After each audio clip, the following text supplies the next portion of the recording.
Magandang umaga po. Panibagong Lunes na naman. Samahan niyo po ako sa ating mga gawain sa araw na ito. Pag Lunes, ang unang pinupuntahan talaga natin, ang destinasyon natin ang bahay serbisyo. Dahil pag Lunes, lahat ng mga staff natin, mga kasama natin sa distrito, diyan kami nagmi-meeting para dun sa mga gawain para sa buong linggo. Yung mga task ng bawat isang tao, doon binibigay. At syempre, dyan rin para masimulan natin yung mga pagtulong natin, yung mga nagbigay ng mga sulat, mga solicitation, mga nanghihingi ng tulong na natanggap namin before the weekend. Dyan namin sinusort out at inuumpisa ang i-release pagka Lunes. Pero gaya ng sinabi ko nga, gusto natin i-maximize yung buong araw at hindi din pwedeng hindi natin naasikasuhin yung ating hanap buhay naman dahil yan yung nagbibigay sa atin ng pamamaraan para makatulong dahil hindi naman tayo nakaupo pero patuloy yung pagnanais natin na makatulong sa mga tao. So ngayon, dahil on the way naman, dadaan lang tayo sandali sa Clean Fuel E-Road para tignan, inspeksyonin yung mga tao natin at saka yung performance ng ating gasolinahan. Nakakailang pasahero ka sa isang araw? Apat pa lang po. Apat? Hindi, pagka buong araw. Buong ano? Buong araw. Mayroon din mga 15, sir. Mga 15. Importante na yung gasolina natin, hindi lang de kalidad yung produkto na ibinibenta natin dito, pero importante rin na yung serbisyo ng tao sa mga customer at syempre yung mga facilities natin maayos. Ang gusto natin, yung gasolinahan natin, maging area rin kung saan yung mga customers nakakakuha ng iba't ibang serbisyo, hindi lang yung para makargahan yung sasakyan nila. Kagaya ng sinabi ko, importante rin na yung facilities natin maayos. Kung mapapansin mo, lahat ng clean fuel stations natin, magaganda yung mga toilet facilities natin, the air condition, para kang nagsi-CR sa hotel. Now, tinatanong nila, bakit importante yon? Kasi part yan ng service na ibinibigay natin eh. Nandito tayo to provide better service and better facilities para sa ating mga customers. Kung paano nyo na pagsasabay yung public service na yung pag-handle ng kalaking business? Alam mo, laging may nasasakripisyo eh. Kaya on my part, alam mo, malaking sakripisyo on the part of my family, my children, sa asawa ko. Dahil 24 oras lang ang isang araw eh. Sa distrito kasi yung maraming tao, iba-iba yung pangangailangan dito sa atin pagka naglilingkod ka. Mahirap pagsabayan dahil yun nga, time-consuming yung trabaho sa distrito. Tapos hindi ko pwedeng pabayaan yung hanap buhay ko. Pagkatapos ng pag-iikot mo, pupunta pa ako sa opisina ko para asikasuhin naman yung mga trabaho ko dun sa aking kumpanya. So you could just imagine yung oras na natitira para sa asawa ko at saka sa mga anak ko. I started public service way back 1998. Wala pa akong anak. Ngayon, after more than 2 decades, na-realize ko na lang yung mga anak ko, mga matatanda na sila. So ang nawala sa akin yung panahon na yun eh, dahil sa pagnanais ko to be of service dito sa distrito ko. Siyempre, hindi naman tayo nagsisisi ng ginawa natin yon dahil gusto rin natin yan. Gusto natin makatulong. We wanted to make a difference dito sa distrito. Pero gusto rin natin na malaman ng mga taong reality na when you engage in real public service, meron talagang mga nasasakripisyo. Sa public service kasi pagka nakakatulong ka sa ibang tao, pagka nakikita mong gumaganda yung distrito mo, nakakapag-contribute ka sa nation building, then nagkakaroon ng parang purpose yung buhay mo beyond yourself. Di ba may na-accomplish ka na hindi para sa iyo lang, pero para sa mga ibang tao, lalong-lalo na kung para sa bayan yan.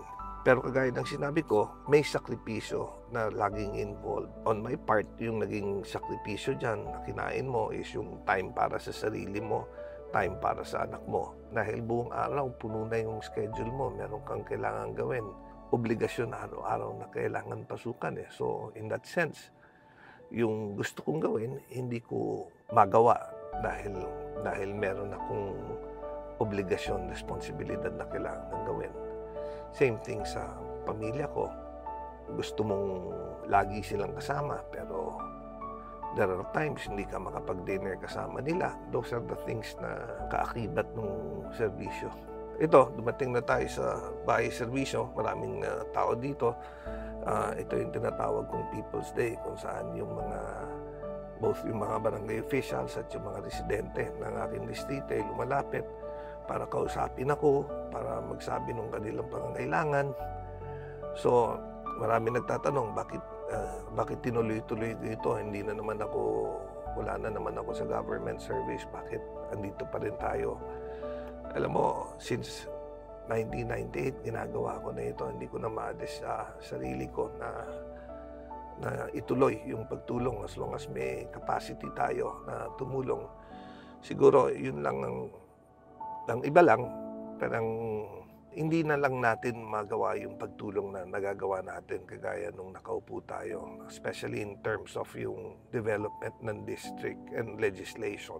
Hindi na tayo makagawa ng mga ospital, mga eskwelahan kagaya before. But yung simpleng pagtulong, financial assistance, guarantee letter sa ospital, nagagawa pa rin natin yan.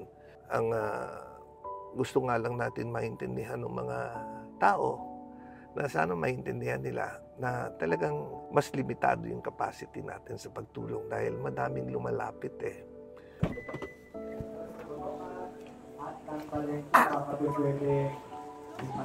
Op. Kumusta, sir? Mabuti. Kamusta? Ayos lang po. Minamahal si President, Hello. Barangay Morning, Valencia good at morning. Barangay Morning. Botocan. Ang senior citizen, Morning! sila yung unang mga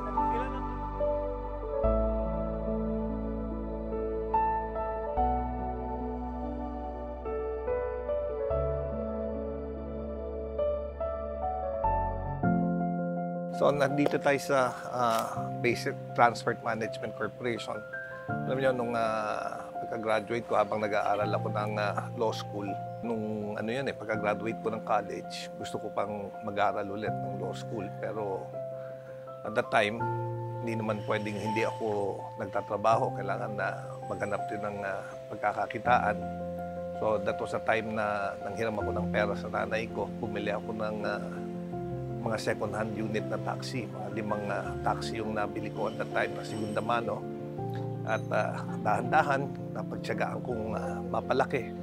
Hanggang there was a time, isa kami sa naging malaking taxi operator sa Pilipinas. At yun nga, yung 5 segunda manong unit na yun na nabili ko, yun yung naging basic taxi. Well, yung mga transport group, dahil naiintindihan natin yung kalagayan nila, dahil diyan rin tayo nanggaling, yung hanap buhay natin, nasa public transportation rin. Ito rin yung dahilan kung bakit tinayo ko yung clean fuel. Basically, para masuportahan natin yung mga naghahanap buhay using public transport system. So, doon natin nakuha yung idea na magtayo tayo ng mga gasolinahan. Doon naman tayo sa clean fuel na. Masaya yung araw kanina dahil nagbigay din tayo ng mga bisikleta doon sa mga sumulat sa atin. Pero pinili natin yung beneficiary. Ang pakay talaga namin is makatulong doon sa mga kadistrito nating mga naghahanap buhay. So naisip namin, nakita namin madaming nagtitinda sa bangketa, marami ring mga nagtitinda ng fishbowl na inuupahan yung kanilang cart. Tapos noon para magamit nila panghanap buhay. So naisip namin, bakit hindi natin tulungan yung mga taong yan at tinutulungan yung kanilang mga sarili. Gusto natin mapunta talaga sa taong nangangailangan at gagamit nito para sa kabuhayan. Yung sensor, nahanap nyo?